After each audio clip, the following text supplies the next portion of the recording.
I'm sitting here with the one, the only, Yaakov. Is this your first interview?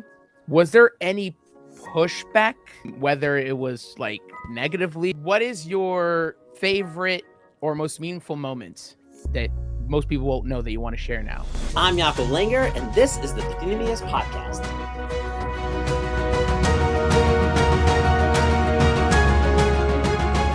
So I'm kind of conflicting here to do an introduction because usually when I do introduction for people, they're kind of like into like a space of the podcast that I'm doing. But with you, it's like you have your own podcast, and everyone knows like you as the podcast guy and everything. But there's nothing much to say. Then I'm sitting here with the one, the only, Yaakov, legends of the Jewish podcast world. I How are you? I appreciate that. It's very kind of you, and we could be podcast friends. That counts. That's good. Yeah. Is this your first interview?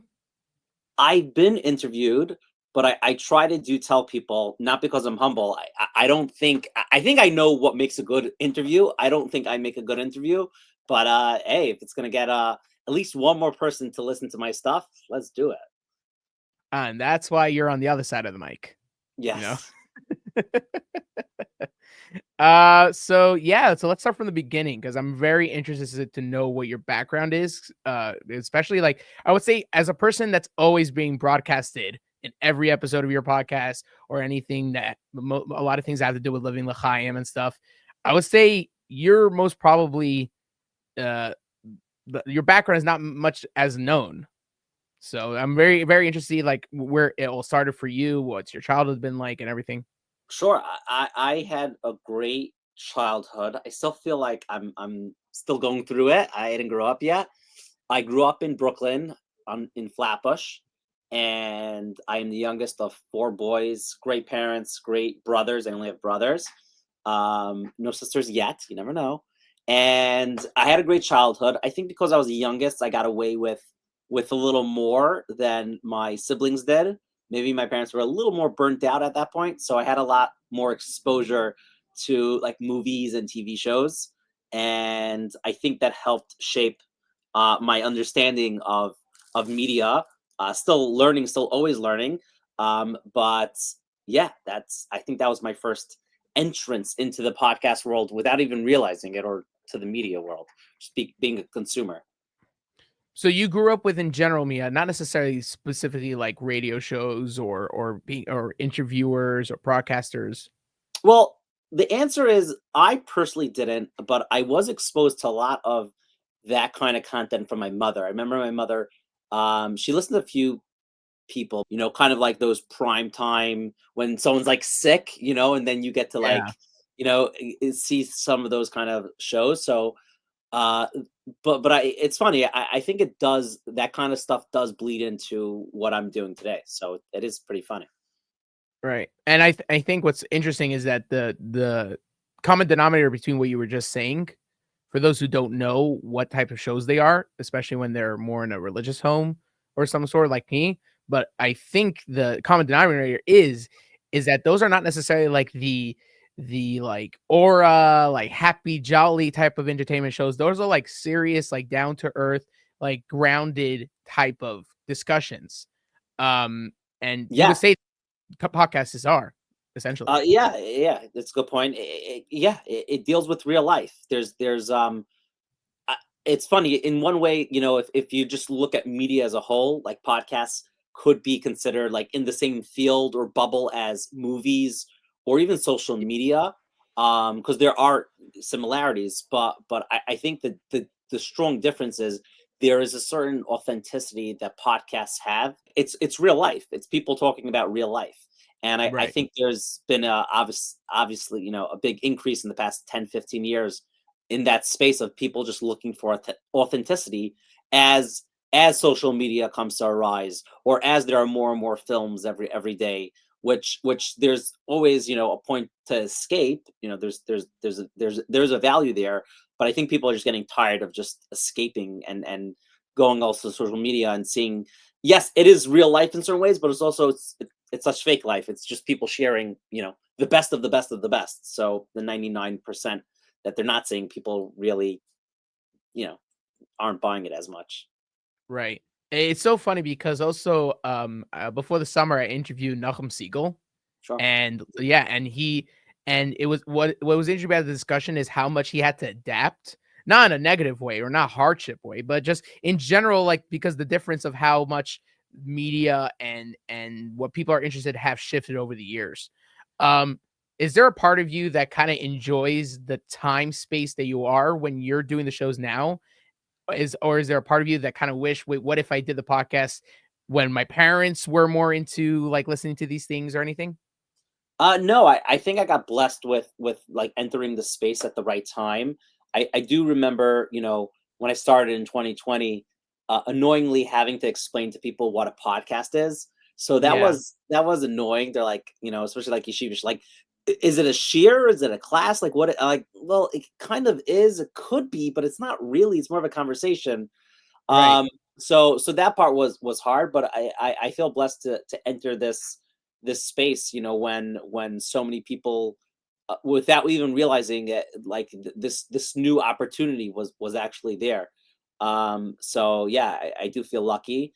But it's funny. I was just telling someone the other day that, obviously in the non-Jewish world, streaming is very popular right now, and there's no in the Jewish world. I don't even think there are any significant Jewish streamers. Maybe there are that I just don't know of. It's not a space I'm A looking to get few, but into. not as mainstream, yeah. Yeah, yeah. No, I'm sure there are, and I'm no shade to them. I'm just not in the space. That's why I'm just, I Right, just yeah, don't yeah. know. But yeah, it's things are gonna shift. They will shift. Will podcasts be a thing in 5, 10 years? I don't know. Will I shift with it? I don't know either. But for right now, in the moment, I feel blessed and honored, and I'm having fun doing it.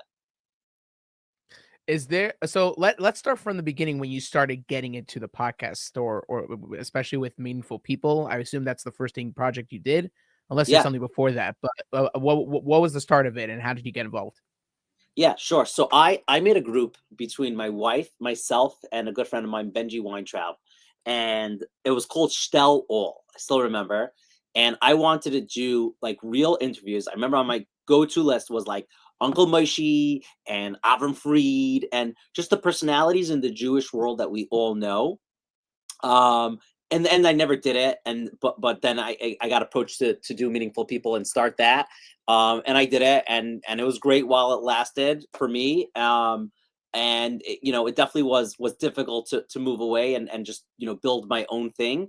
But obviously looking back, I'm so happy. And I think, when I was very scared to do it, Hashem was, I mean, he's always there, but just the blessing of rapid growth was, I think, just there to help encourage me and just acknowledge that, like, what I'm doing is the right thing. And yeah, just from the comments and the people sharing the support and love, it's been so much. So yeah, it still doesn't really feel real to have over 1 million subscribers at Living Lchaim's YouTube channel. Like, it's Crazy.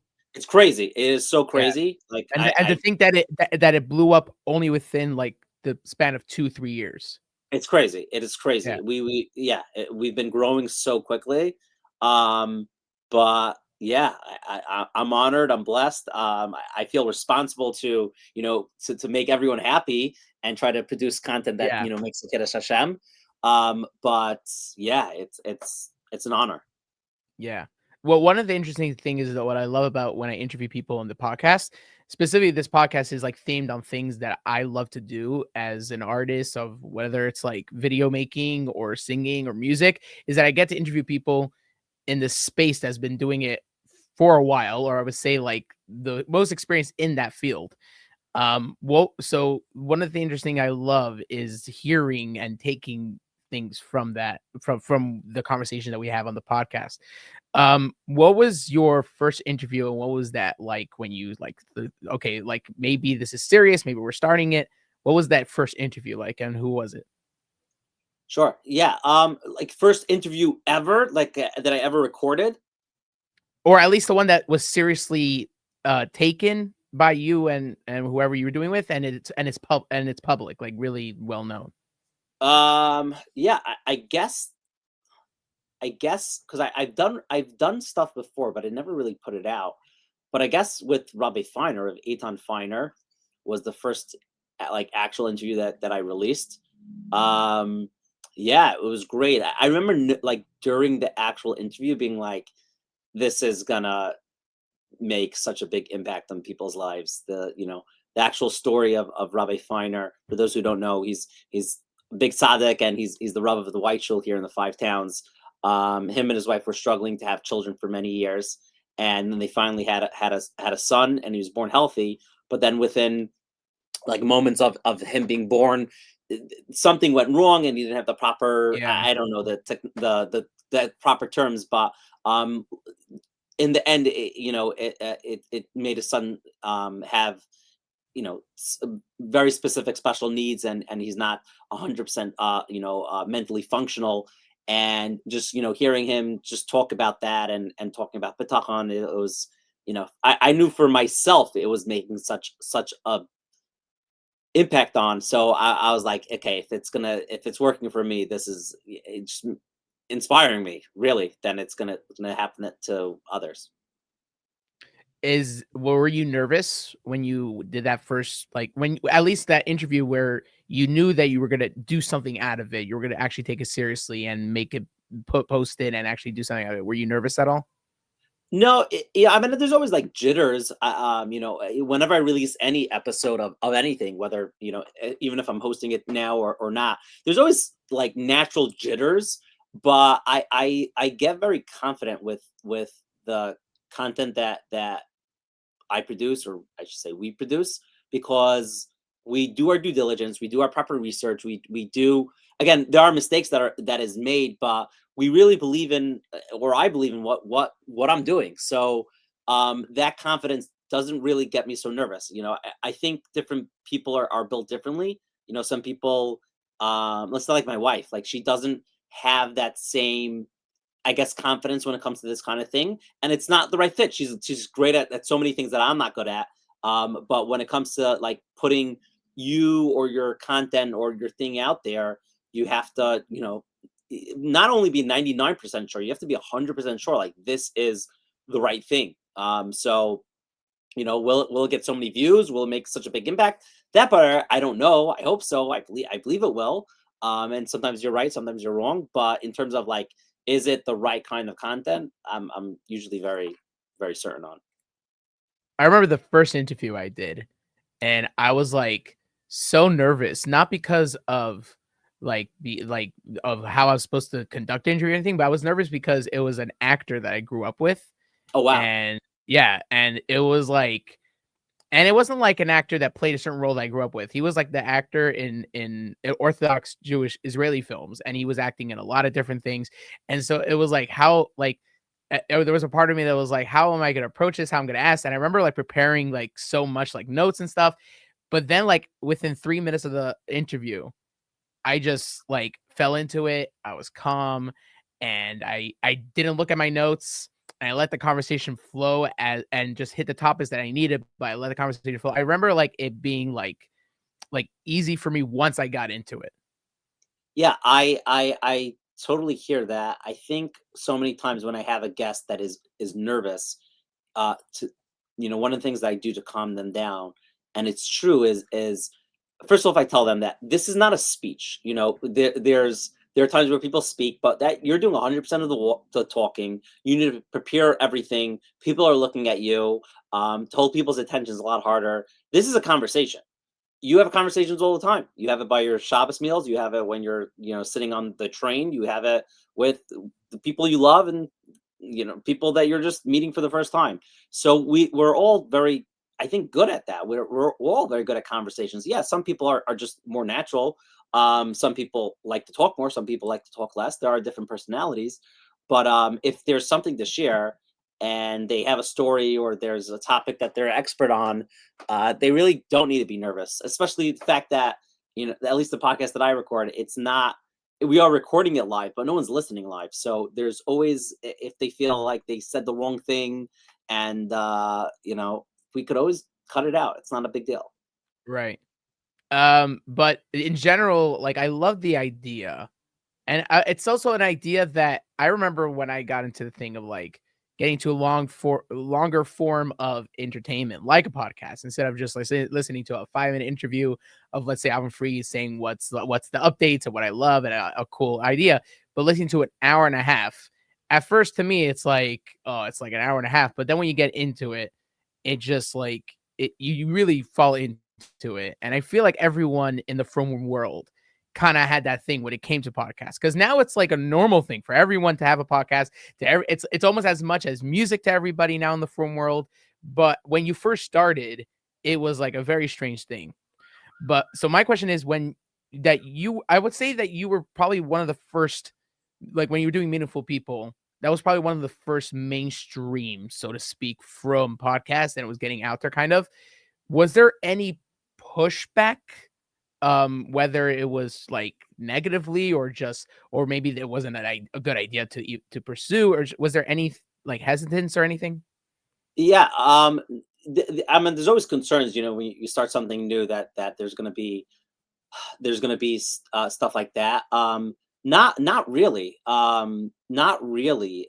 And to be honest, from 2020 till now, which we're in November of 2025, there's been so little pushback. I mean, there are mistakes. Like we did an episode, and someone reaches out, and yeah, there are conversations to have, but in terms of like what we're doing, there's not much. I did get critiqued here and there from my Rashiva Rabbi Chaim Center, but it wasn't. I wouldn't even consider a pushback. It was just like, okay, just keep in mind of your audience and what you're doing, and just be mindful of that.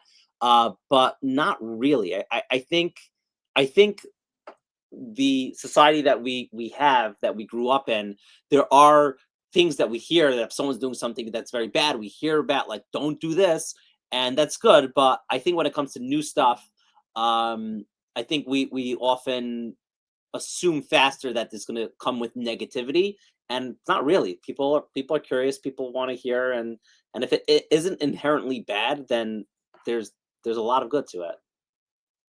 But I am actually very curious how you started out with the first podcast, because in a way you were like one of the first ones that took the full form of a podcast, with like doing an audio form, a video form, a studio form, and a YouTube, Spotify, and Apple, whatever. Like you actually like, I remember like when you started, you weren't necessarily building up to something, like kind of what I did. Like over time, I got the equipment. Over time, I got the right stuff for over time when things grew. But you Sure. kind of started strong. You started like as if this was not the first time you were doing things. How much of like, I'm actually curious, what was the challenges when you were starting out, when you wanted to go big and you were trying to start out in some sort of launch? Yeah, it's funny. David Beshefkin is a friend of mine. I very much was, and he has a podcast of his own, and it's great. And it's mainly audio. And the past few years, I've been pushing him to do something on video. Again, totally, we're friends, but it's unaffiliated. It's his thing. But I just, he's doing great stuff, and I'm like, hey, you should really have video. And he pointed out something to me that I didn't realize, that he's like, you naturally just know how to do. Again, I'm not a video guy at all, or audio guy, but I didn't realize that until he pointed out that, like, I naturally am more. I know more than the average person when it comes to this kind of stuff. So to be honest, it wasn't so complicated for me personally, because I do have that I guess background.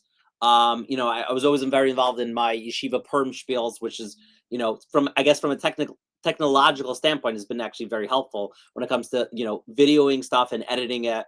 So I did have that background, and it's not that much different. Of course, technology is great, and it's been getting better and better. So so when I personally, when I'm like, okay, when I'm about to do any new podcast, new project, I always look at, like, what's the best outcome. Again, the way you did it, that there's nothing wrong with that, and it's, you work on your strengths. So you could do slow and build up, um, or you could do it my way of, like, okay, where do we envision this in a year from now? Okay, great. If we could get to there, let's start day one, hoping to get there. It's funny. I just spoke to an organization that wants to start a podcast, and we might do something together with them. And they finished off with like, oh, could we just like do a trial run of like one episode? And I said we could, but like whatever results, I don't even know what you're looking for, but like it's just not. I don't believe it's the right way to do it. Like if you want to do a series, we could work on that. You don't have to do a year or 2 years. But if I'm going to be involved in it, like the way I envision it is trying to what's the best scenario, and then let's work backwards. How do we get to that? Also, the challenge also with that is that you're kind of going ahead of your time, so to speak, you know what I mean? Like, because it was like at the time, I know I keep repeating the same thing, but the fact was, it was before any of these things became from mainstream.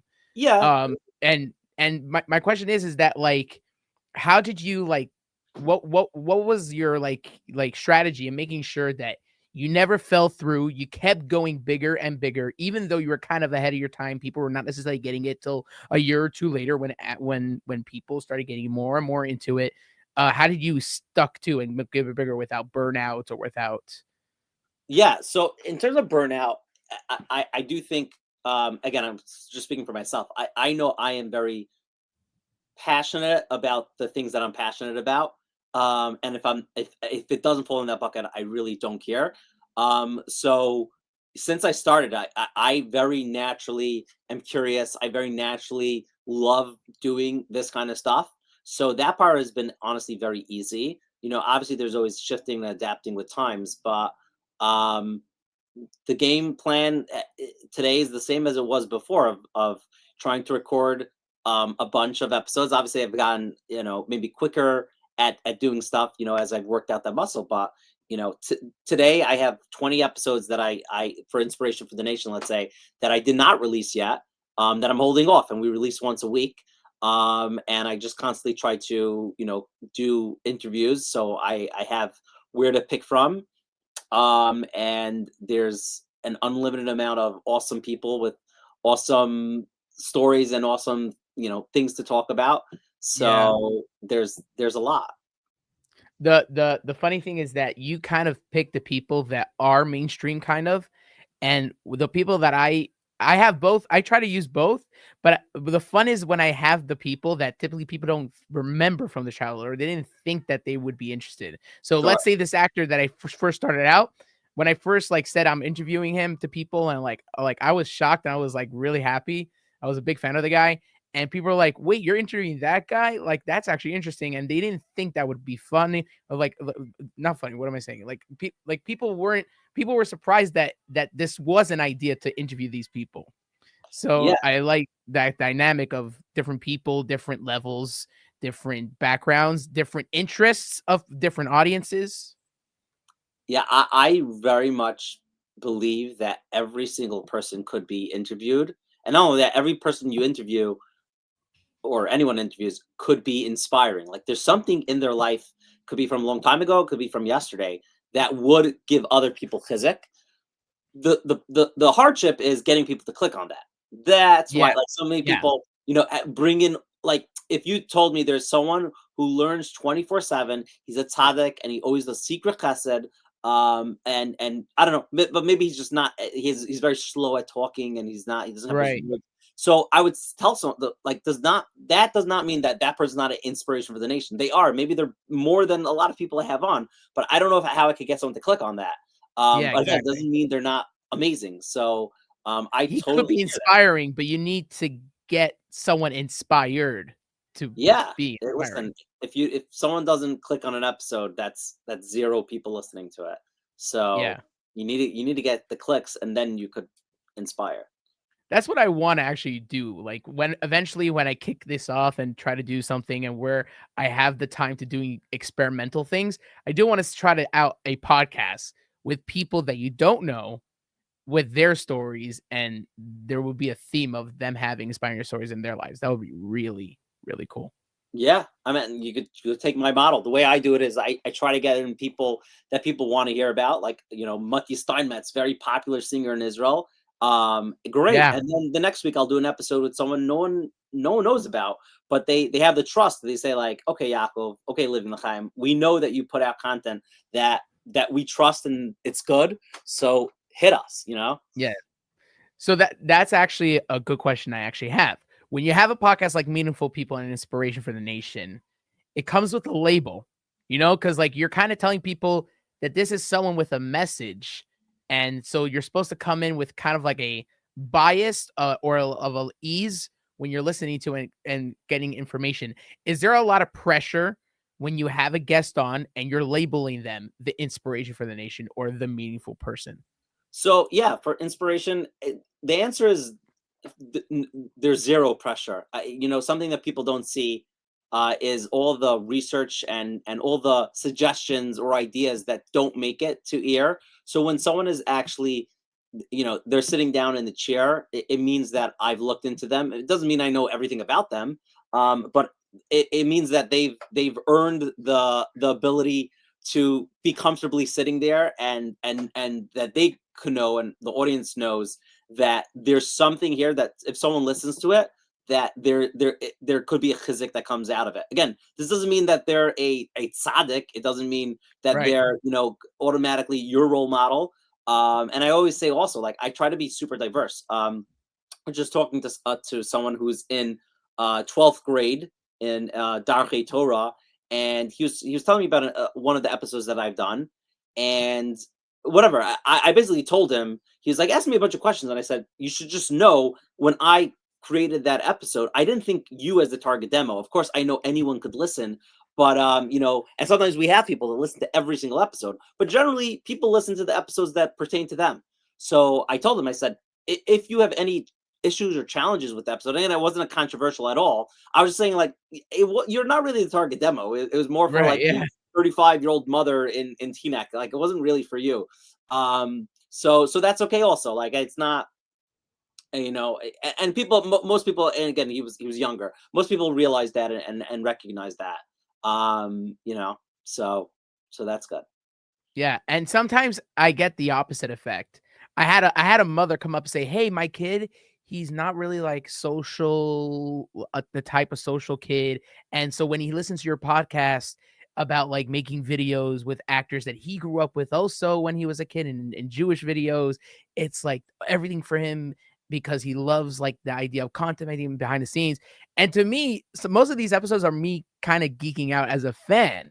Sure. Whether it's singers, like if let's say I ever interview Alvin Freed, the most of the conversation would be not necessarily things that people would want. It would probably be mostly be things that I would want to know, right? Sure. Even though whether people are interested or not. So when that mother or other comments of people saying like, "Hey, people like it," when you're not necessarily going through a demographic, or you're not specifically going through a sort of theme.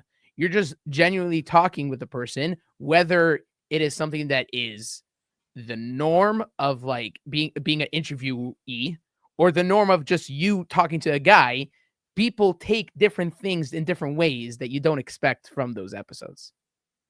Yeah, 100%. I don't know if I have anything to add to it. It was perfectly well said. Yeah, but and so like, and that's funny because you have the same podcast with like Uncle Maishi and the same podcast with like Ben Shapiro or like politicians, singers, and things. So I have an actual question. What is your sweet spot of a type of guest, and what is your harder type of guest to interview? I think the way I try to do it is always try to think of, like, who does the audience want to hear, or who does the audience, they don't even know they want to hear it, but if they did hear it or watched it, that they would be like, oh, I'm so happy I tuned into that. There are certain times where I'll interview someone where Yaakov Langer personally, I'm not, I'm always curious, but I'm not like, it's not my go-to. But I think the sweet spot is when people want to hear it, and also I myself would be fascinated by it.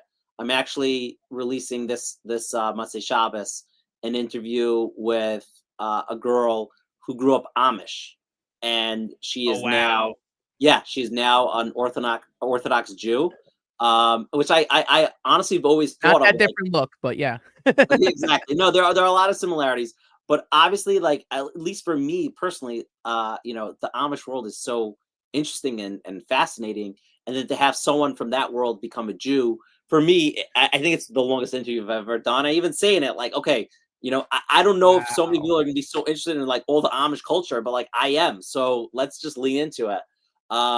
So that is that. I don't know. I don't know if there's times where actual interviews are hard. They're never really so hard. Um, I don't want to say hard, but like which interviews like you would say it took some time for you to get into the conversation and kind of like sit down comfortably and relieve that it's working out for you personally?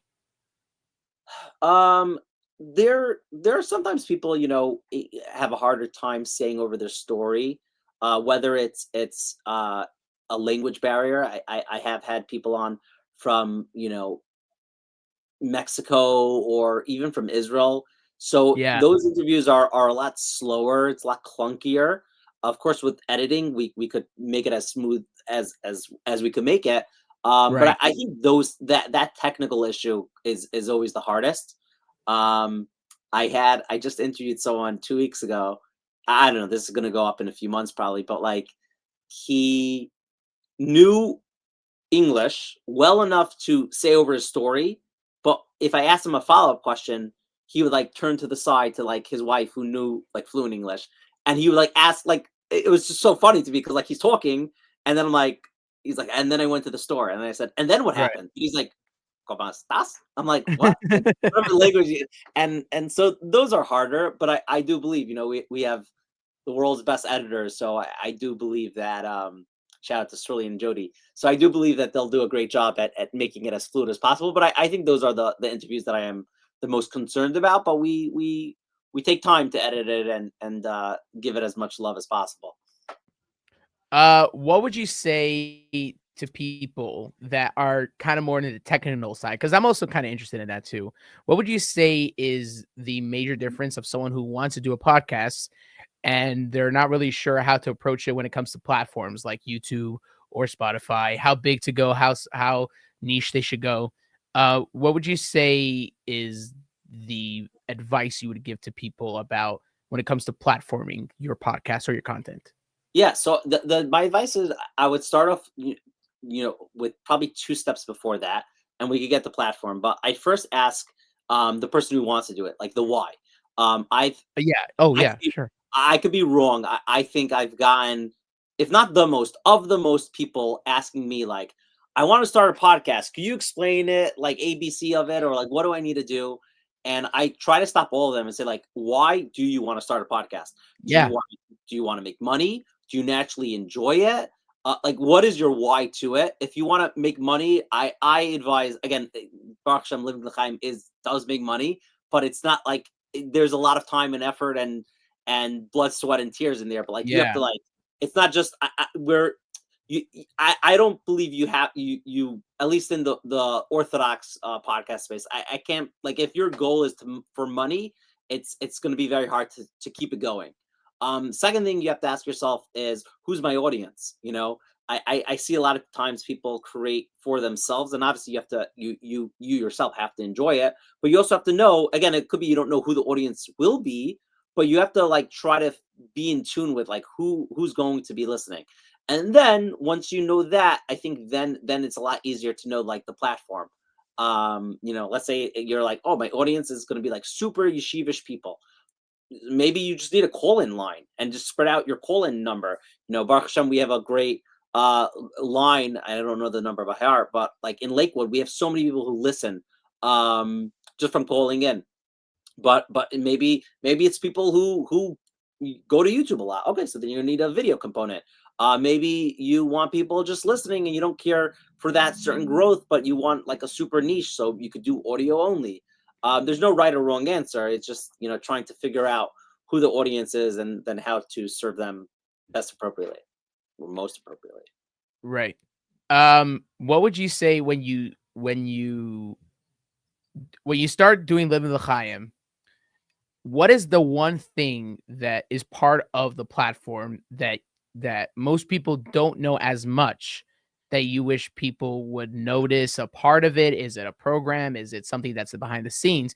Because I would say most people probably tune into the podcast of the Inspiration for the Nation as opposed to a lot of other podcasts and platforms you have on the thing. Is there a part of you that there's a part that you wish would get as much attention as Inspiration for the Nation when it comes to other things of the Uh, platform? That's a good question. No, I listen. Inspiration is weekly, so our that's an issue show that's mental health. It's only once a month, so we know that going in that it's gonna just garner less of people coming because there's just less content there. Or kosher money that's every other week. Um, yeah, I guess if people go to, I mean, we actually made a brand new website, and like we spent so much time and money and effort to like make sure that it's the best possible.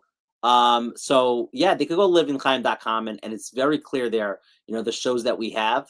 We do have a few audio only shows that we know it's not going to get as many views, but we believe in it. Whether it's our Zevin Zaidi Kid show that it's audio only. Maybe one day we'll have like, maybe with the use of AI, we'll have like great animations, but or podcast therapy that's audio only with Dr. Z, where it's people calling in and basically having, not officially but unofficially, a therapy session where we couldn't do that on video. Right. But we know the people who do listen, the impact it makes, and things like that.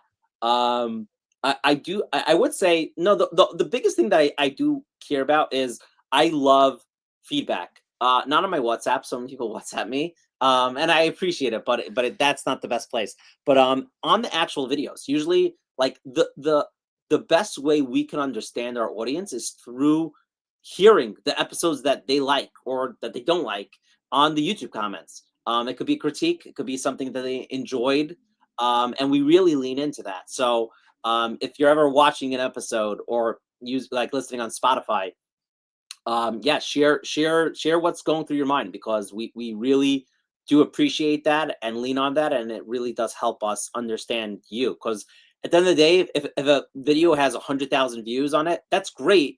But we also, it's like a one-sided conversation. Like, okay, we know there's interest there, but which part of it? Like, there's a lot of different parts of the video or the guest, and we're like, okay, we would love to make the listener happier. So Yeah. tell us. So there's two main topics I want to get to, but it's a very broad topic. So I'll get to one, which is the guest that you have, because I actually am curious about some guests or in general guests that you want to mention. Um, what was Uncle Maishi like? Because that is one of the biggest episodes that you did when you first started out on Meaningful People. What was that like? So transparently, I was let down, and I'll tell you why. But first of all, it was an honor. Really? Yeah, it was an honor to interview him and meet him. I'm so happy he agreed to do it, and I would love one day to like do like a more in depth interview with him. I remember speaking to him before, and specifically telling him I think it's a good idea for him to come in the Uncle Moishi getup, so people could recognize him. And that's what he wanted to do regardless. But I do feel that he kind of lived the Uncle Moishi character, and I was trying to get through the Uncle Moishi character. Like, that's a Right. character. That's not who you are. So again, he wasn't like completely, closed off. But I always felt like there was more to it. And also, again, it was one of the first interviews I've ever done. And also, like the format that I do now, I think it's just easier to have people open up. So yeah, I wasn't so again, I'm honored and happy that I got it, and it kind of drove me to like do interviews. But yeah, I wasn't But it's yeah. funny you say that because some people actually thought that that was the most interesting part, is that what he was saying, how that is him, that he is Uncle Moshe, what he was saying, like that story with the high schooler that asked him like, well, like his probably like, I am Uncle Moshe. Is there not a part of you that actually thinks so? Or you actually really think like how Yeah, can I you don't tell? buy it. I don't. No, don't get me wrong. He's awesome. He's great, but it's a My character. my question is not just for him. In general, how can you tell when people have more to say that you can't necessarily penetrate? How can you tell? I don't know. I don't know. Maybe it's a gut instinct, gut feeling. I I I really did not think that was. I really did not think that was fully himself. Again, I don't think he was like a con artist. I didn't think he came in there No, and not was not like at all. completely not him. I just didn't think it was he was being as authentic as he could be. And it could be he can. I don't know. Maybe there's it's complicated. I don't know. Um Yeah. No, I no, mean, listen, whenever someone goes on air, there's sort of a character, right? Like even me now, right, like I'm not the way I'm being right now. It's not the same exact how I when I go into my house after 5 p.m. right. Yeah, there's a bit of performance here, but more or less, I hope there's you know whatever. So I think that does make the best interviews when someone could be themselves the most, because the audience I think could see through it also to an extent.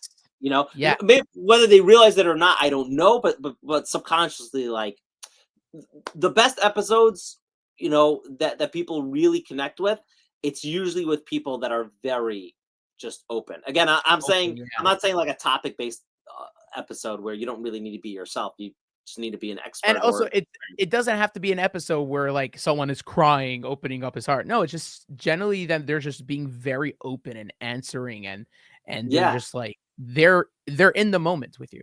I'll give an example where I thought it was great because he's great, but the response from people was like it was way more than usual.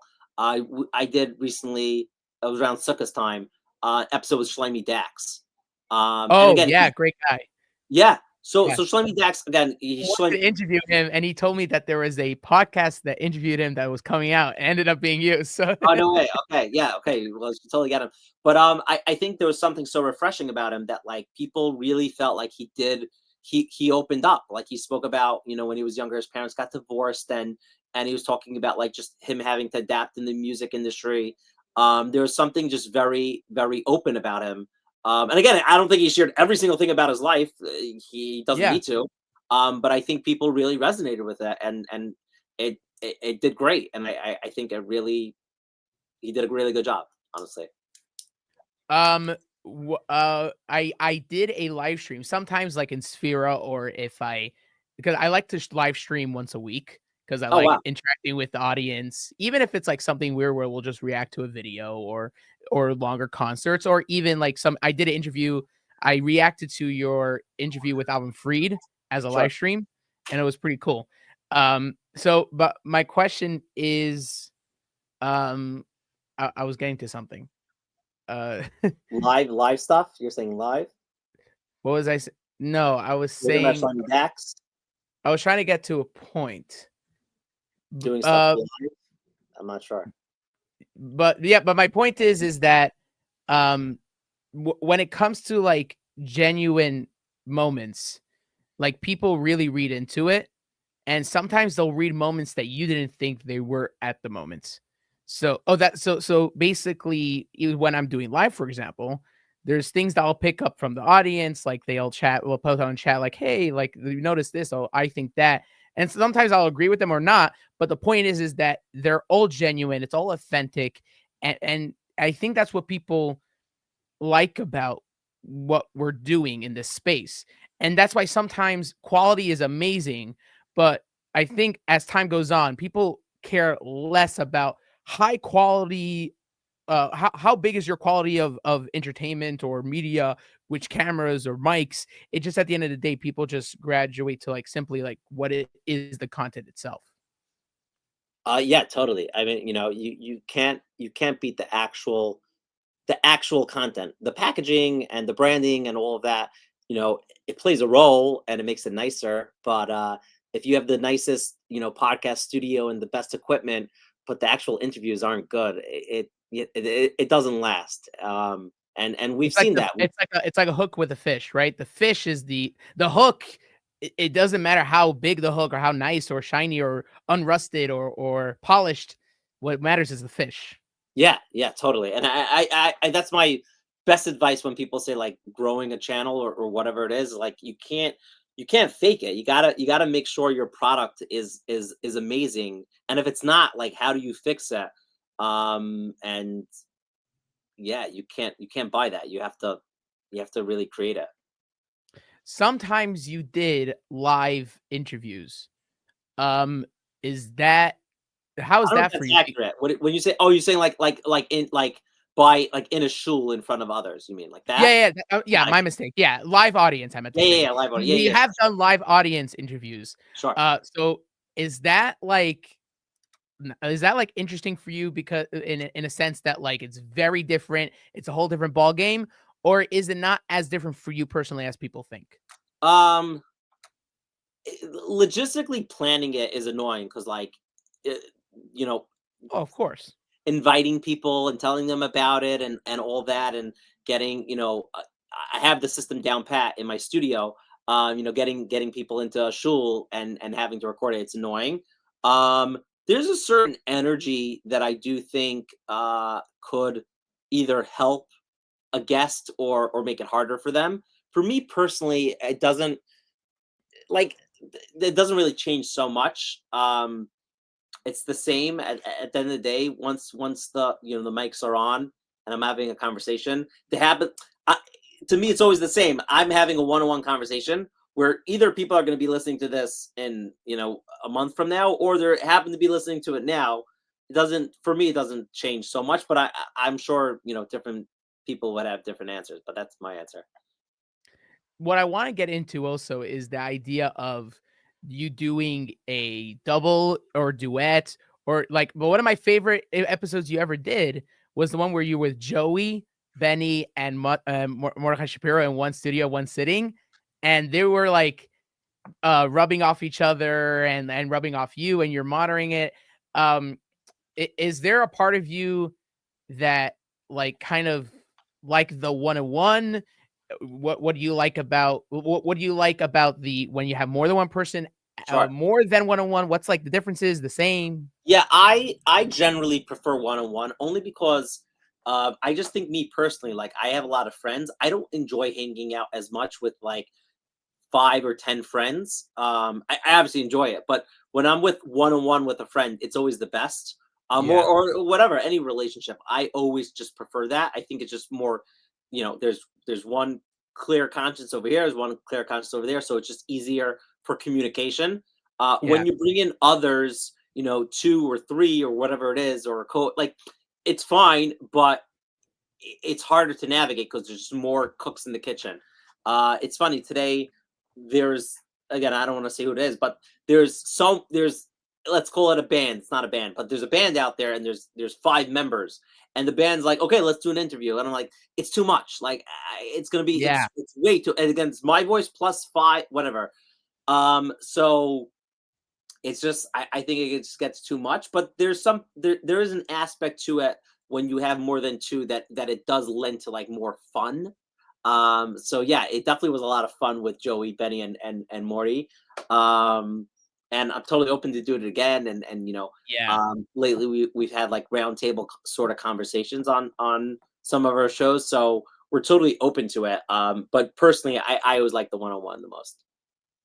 Uh, do you like having the aspect where you have um like is it kind of annoying for you sometimes when you have like more than one person or a round table and you kind of like are in or like not as much of the part of the conversation as you wish, or is there a part of you that when you are in the round table or when you are with one more than one guest that you kind of sit back and you're kind of the audience yourself, you're just listening and adding notes? Yeah, I for me it's always the same. I generally try to give the guest or guests the space to share. Most people tuning in, when I say most, I mean 99.98%. They're not coming to hear what I have to say. They're clicking on whoever is in the thumbnail, and it's not me. And I do not put myself in the thumbnail, um, because they're not coming for me. So I generally, it's the same. I probably have to be a little more quiet because there's more people talking. Right. But it's the same thing, just on a bigger scale of being quiet. So be extra quiet. What's the one thing like I when I like listening sometimes to when the podcasters say what they do on their podcast for the guests and stuff. What's the one thing that you try to do or that your studio and your team does for the guests that people don't know? I think we make a very, very, very strong emphasis to make sure that our guests feel comfortable.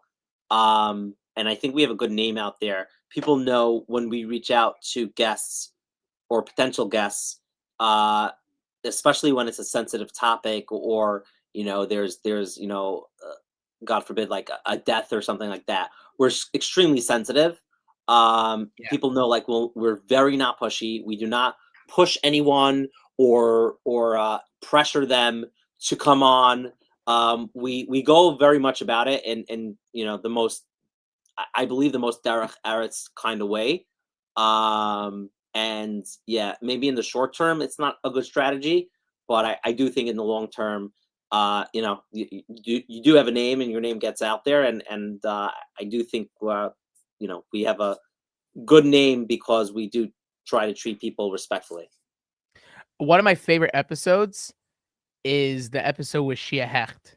Sure. Because he's not like a normal guest, because the guests you have are kind of like the people that are trying to convey a story or convey something, but he's very intense, like Yeah. personality and like and also his stories are intense in general. How is that? For those who don't know, Shia Hecht is he's a lot of things. He's Yeah, amazing. He's amazing for Klal Yisrael. He's the episode that we revolved around was him being a cult buster. yeah. He dabbles in it now, but back in the days, he helped many people get out of cults. Yeah. Jewish Did people he get ever out. tell you his funniest snatch? I don't remember. And that's also a thing. Like, we had him. It's No, actually I'll tell you why, because basically I was in camp and they brought him down. Whoever came up with the idea of him talking to 14-year-olds, Bahrim, about these things, okay, perfect. But he told us his funniest snatch where basically they had to snatch someone, but the only time they could do it was in front of a school during their recess time. So what wow. he did was he hired a clown. That in those days it was normal for like anybody to walk I in the think I courtyard remember. schools By and the way, I stuff. don't think you told me this, but go on. No, it's not in the Yeah. episode, but I'm just telling you now because there's actually a cool story that so they hired a clown, and in those days it was not like school security and gates and courtyards was not really a thing as much, especially in New York. And so so they hired a clown, and the clown basically was like giving balloons and toys and like playing with the kids, and he distracted the kids to the other side of the courtyard of the building so that by the time the guy came, they were able to snatch him. Wow. So he always calls it the funny story because he hired a clown to catch someone. That's very funny. And yeah, literally sounds like a movie scene, but I do think lots of his life would make into a very entertaining movie. Oh yeah. Yeah, But yeah, yeah, but that's not a easy I want to say easy, but it's not a normal interviewer for you because normally it's like an atmosphere where you sit down and you're getting inspired and you're hearing interesting stories and stuff. But his are very intense and it's kind of like the opposite of what you normally have. So what was that like for you? yeah. So I spoke to, I forgot who his like right hand person is. She was very nice. Forgot her name. Um, but I spoke to her twice about the different topics to talk about, as well as I read his book. I mean, I read two of his books because at that time he just came Yeah. out with another book, which was unrelated to the topic. But there was so much research done before. So when I actually sat down with him, I was ready to have, I guess, 100 topics or 100 story, like, talk about so many different. He's helped so many people. So it wasn't so hard. I don't know. Again, it's not so glamorous saying that, like, a lot of the research is done before, but I think most people don't realize is that a lot of times when I'm doing an episode, again, I am surprised sometimes, but I generally know most of the answers to the questions that I'm asking. Does that does is there a part of you that kind of doesn't like that? Like, is there a part of you that wish that you could hear these answers for the first time on air on mic? No, not really. It's fine. It's fine. It's fine. I don't know. I think I do. There's something Yeah. cathartic about just doing the actual interview. And there are always nuance in there, right? Even if I read someone's book about a story, or I have a conversation with before, we there's only so much you could get into knowing something, by reading it or by Yeah. hearing the cliff notes on it from before. Like, when they're actually saying it and they're in the moment, there is something that's natural about that. So I think it's, yeah, I wouldn't change it. Nice. Yeah, when I do the interviews, there's a part of me that does like a little research, but there's a part of me that actually like I was gonna interview someone where we have to redo that episode. But anyway, but the point was is that she was like, "Hey, how much research do you want to know? How much would you like to?" And I said like I'm good with either way because I do like learning on the fly. There was one episode I interviewed Shlomo Simcha, and after the interview, a friend of mine was like, I was listening to the episode and you didn't really research a lot. And I'm like, yeah, I understand that, but I do like the idea of getting the information on air, especially when I'm a fan and they're saying these stories. And I'm like, I generally give my reaction instead of saying, okay, I'm a fan, but I already know the answer. So I'm asking. So there's like a balance between all the different things. Depends on the people, depends on what the question is. Yeah, there's It's also a lot like of, the idea that like like when I interviewed Avram Fried, obviously so a bunch of people enjoyed it. Hold on, just losing my voice here. Give me a second. no problem. No problem. When I interviewed Avram Fried, obviously, Baruch Hashem, a lot of people enjoyed it, but there was some like I saw it. It was like diehard fans are like, you didn't ask specifically, or like you didn't bring up, and I knew that like guys, you've watched every interview he's ever done for the past like 20 years, Yeah. there. I'm also trying to do this for people that probably never saw an interview from him. So there's a balance, there Yeah. are. It's sometimes hard to make everyone happy, and usually diehard fans they're looking for a deeper interview. Right. Yeah, so which happens to be, and I'm not here to plug it, but I'll plug it. We have a show called The Spirit of the Song, which it's audio only, and it used to be about like just a song specifically that an artist has. Now it is a more in-depth conversation with an artist, a singer or band, because for those specific people that we realize when we do music episodes that they're like looking for the diehard kind of content, like, Yeah. hey, we have a show for that for you guys. It's for everyone, but specifically the people who really love music will really like that show now. Yeah, so I'm kind of like there with when I'm doing my channel and stuff, there's a lot of little about like obstacles and stuff, but I try to do in generally at least once a week a music reaction where I react to a song I didn't hear before, whether it's old or new. And the one thing I always emphasize is I want to do the research live or like when I'm recording it to see things I don't know about the song, whether it's the composers, the arrangers, because I'm always surprised when I listen to a song. I go like, oh wait, Yisrael Lamb did that song. Oh wait, Maisha Laufer composed it. Yossi Green, all these people. Like it kind of gives a new nuance to me and the audience, like including the diehard and also the audience that don't know, will join me or they'll go like, hey, there you go. Like now you know the information that I like, Sure. So I and also it's also recognition, which not a lot enough credit is given to specific composers, to producers, to arrangers of Jewish music in general. So it's always amazing. Like it's always great to like do this like research and deep dive, especially when you love the music and stuff. Yeah, totally. I totally resonate with that. Is what is a guess that you I don't know if you could disclose information or not. Is there guests that you would love to interview, but they said no, or they're not in the right time, or either they passed away, Lahavdil, whatever. Is there guests that you wish that you could have on that you can't for whatever reason? Yeah. There's always so many people that like I'm chasing after. It could be years, it could be months. No one specific is coming to mind. Of course, there has been people that I tried to get, but it didn't end up working out. Like Rabbi Dr. Iram Tversky or Rabbi Zachariah Wallerstein. Yeah, There definitely are people that Rabbi Lord Jonathan Sachs. There are definitely people that I wish I could have gotten to. It wasn't meant to be. yeah. And it will always sting. And but thank God that they weren't on my platform, but they have so much svarim and books and videos out there. So we do have them in a strong capacity still. So Baruch Hashem for that.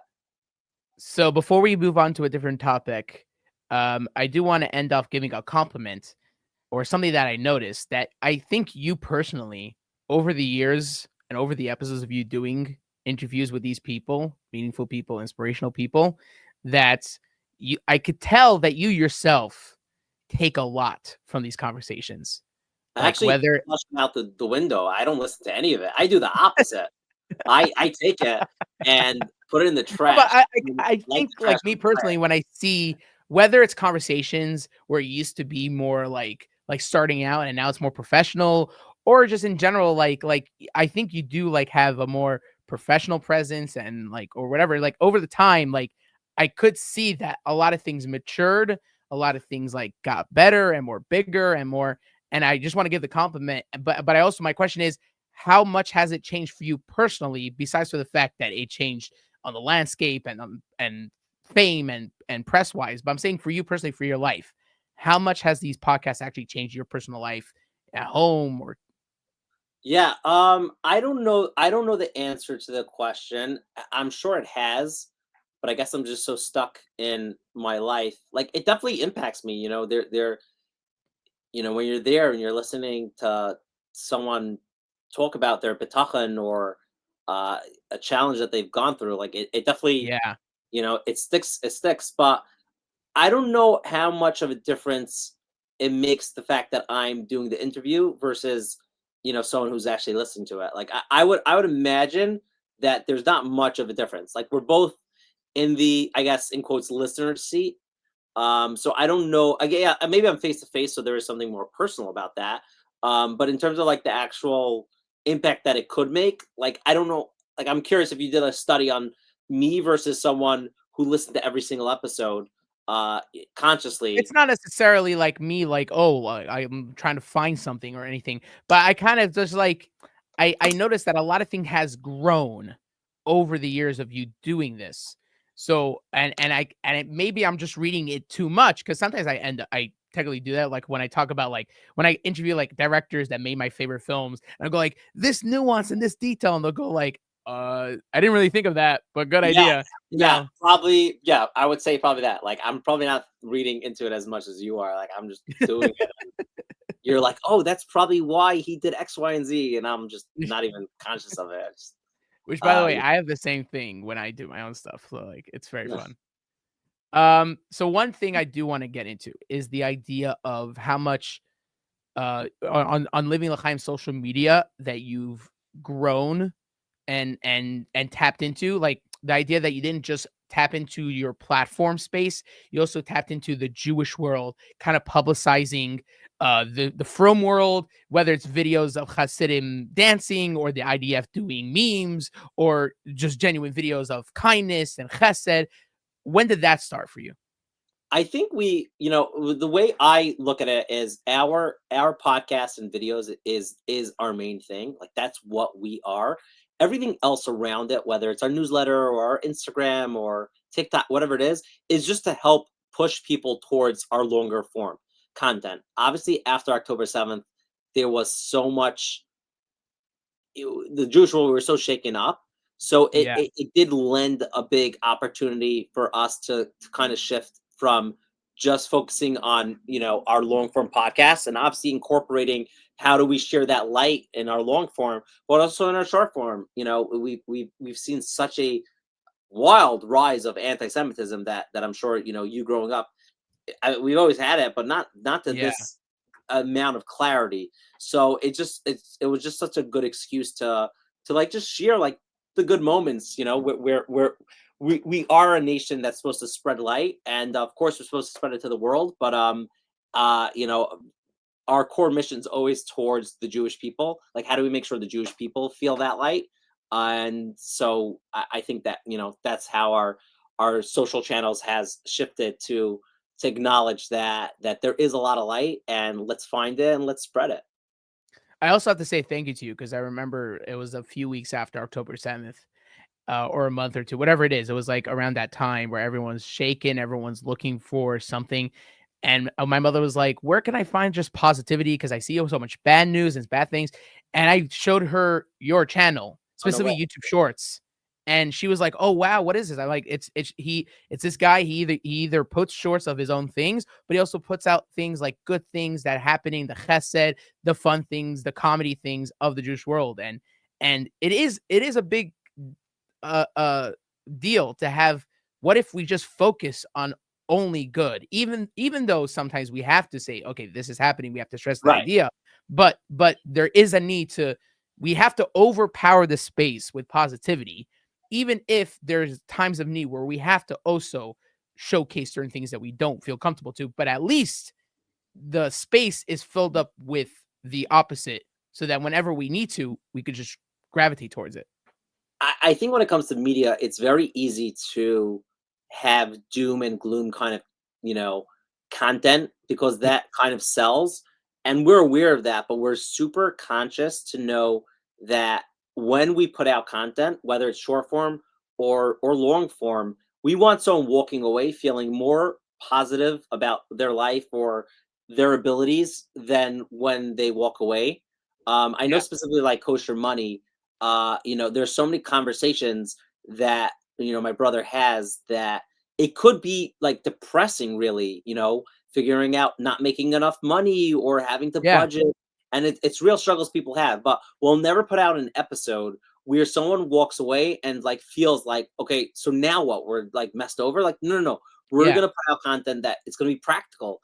We're gonna give you coaches, we're gonna give you different solutions, we're gonna give you a master class in Bitachon on how to work through it. And I think that the easy way out is just putting out content that like, oh, doom gloom conversation. Like we're not about that. We're really right, about just trying to help people. right. But also it's the aspect where, me personally, when I put like the fun, like when I put out like the things of my childhood, like if I make memes videos on my channel as a short or something fun, like most people are like, aren't you growing up from that or that? For me, it's not about like, oh, I have such a connection with my childhood that I like to put these things out. It's also that, personally. But I think mainly it's the thing that we kind of have to overflow the space with those things, so that the norm is not that the space has the opposite. You know what I mean? Like, instead of it saying like, okay, I'm gonna go only to this to social media or stuff when things are happening, or when things are or when someone posts something that I need and I know needs my attention. Sometimes, even though we said that escapism is not necessarily enough, but there is that aspect of like, we kind of do have to overflow the space and trying to make the norm the thing that will be the light, in a sense. I'm not necessarily wording it correctly in a way, but the idea is that when I open my phone, I should see like the algorithms or the platforms promoting things that are the fun stuff, are the positivity. And then once in a while, if something comes to my attention, it comes at the right time, but it's not trying to grab my attention when I'm not necessarily looking for it. Yeah, I- well put. Yeah. Um, what is your favorite or most meaningful moment that you would say throughout your entire space of doing Leave L'Chaim, or even earlier when you were starting in the podcast world? What would you say is a highlight that most people won't know that you want to share now, or something? It's a loaded question because for me it's like 5 years. Right, yeah. It's true. And something's not. I know for content wise it's better. See, this is why I'm not a good guest. Giving an No, answer is better. it could be anything. It doesn't have to. I'm just asking, is there like something that Yeah, you I'm look gonna I'm like gonna as a look wow? through. I want to go on my podcast and look through the past bunch of episodes and see something. So yeah, I also have a follow-up question. The Probably, I mean, I did a live interview with the hostage Eli Sharabi. Oh, Um, wow. yeah, so his Yeah, his wife and two daughters were killed, and he was held hostage for uh again, I don't know the exact number, around 500 days in Gaza. Just to, before we did it, we actually we went out to eat with him and a few people that were, helping support him and things like that. right. So it was just very special just to be in his presence, spend some time with him. He was just such an again, he is just a regular guy, but like, to go through all of that and to not give up, I thought was very Yeah. special. And I was like pinching myself. I'm like, why am I having dinner with this guy Yeah. not too long after he was released? It was pretty Yeah. surreal. And yeah, I was very honored. So yeah, that was a pretty cool moment. Are there people that you would interview that not necessarily uh not necessarily either wouldn't work out in your podcast or or it wouldn't really work in your platform to have? Uh I guess so. There's always people that are famous or out there, but I don't really know how it works. One of the godfathers of YouTube, Casey Neistat. He's a Jewish guy, very proud Jew. I personally think he's awesome, and one day would love to interview him. I just don't know if it would fit on Living L'Chaim, really. Right, yeah. So he does come to mind. Um, I think he comes to mind again. I think he's someone, or some people say like Barstool, David Portnoy, who's also a very proud Jew. Again, I don't think he really fits for our platform, but it's. I think he would fall into the boat. Like, kind of makes sense, but doesn't really make sense. Right. Yeah. So I'll end off with a few questions because we are running out of time. But again, I love this conversation, and I'm really like swallowing at everything. I love these all these answers and insights. Um, because I have this challenge also when I do a podcast, where sometimes you'll have the guests where like, hey, I have the time, let's sit down and go with the flow, see how it takes us, and then sometimes I'll have the guest was like, hey, I only have a half hour. And for me, like the fact that I'm sitting down with these people on my podcast is a bracha, and I love every second of it. But there is like a part of me that wish, like, oh, I wish we could sit down and just like go through everything what I love and what I want to know. Is there a part of you that kind of goes like, okay, fine, like I wish we could have more time with the guest that only has a half hour or 35 minutes? Or is there a part of you that's like, hey, like I'm trying to get most of it, I'll go through. Like, what's your feelings about long form and short form Yeah, interviews? at the end of the day, the audience always is a step ahead of the person actually doing the interview because they know how long the interview is, right? But when you're in the moment, you don't know. Like both of us right now, we don't know how long. Again, we know around, but we don't exactly know how long it will go. So given that fact, the reality that people are more likely to click on something that's 30 minutes than an hour and 30 minutes. I tend to try to make it shorter than I can. But at the end of the day, sometimes you have people that to get out an entire story or the biggest challenge they went on in their life takes 90 minutes. It is what it is. So, Yeah. I try to make it shorter always, but the reality is they have to be able to share what they went through. Also, would you ever think of doing live streams for Living L'Chaim? I'll ask you from a creative standpoint. That's the space that's kind of growing mainstream. That just like when you were starting out the podcast, that was something that was waiting to be the bubble that was waiting to be bursted. So I Yeah, feel like in the From Welt, that would be really cool. Like that's why I try to do strong live streams, and it's also kind of fun, even though like I'm still growing, I'm still in the early stages, kind of. So most times it will be family and friends or just people that I know around the area or whatever. But still, like I love the idea of us reacting to something on live, and there's unedited, unfiltered. uh, totally open to it. Today it's definitely not it's not on our to-do list. But I definitely think there will be emerging great Jewish creators in that space. Will we be one of them? I, I guess you have to follow along to see if we end up doing it. But as of right now, it's not in the cards. All right, so I guess I own that space. Yeah, heck yeah, rocket, rocket. Yeah, and also what I love about the streaming thing is that there's not really much expectations when it comes to because it's not like a 10 yacht thing where like people are coming in to watch a concert that's live or something. It's kind of like just I'm sitting down and there's obviously like a theme we'll do. So like let's say if it was during Sphere and I did a Inspiration for a Nation episode that was reacting live with and people commenting, or it's actually like watching an older content I never watched before, or it's just us watching a video that an episode of something or whatever. That I just love the idea that the audience is engaged at the time when you're engaged in that thing, as opposed to you're recording something, you edit it, then you show it, and they react to after the fact. So it is a interesting balance of everything. Yeah, yeah, it is. It is. All right, Yaakov, thank you so much for joining. I love the conversation. I loved every minute of it. Um, where would people find you for those that don't know necessarily like as much as beyond just the Sure. podcast and everything?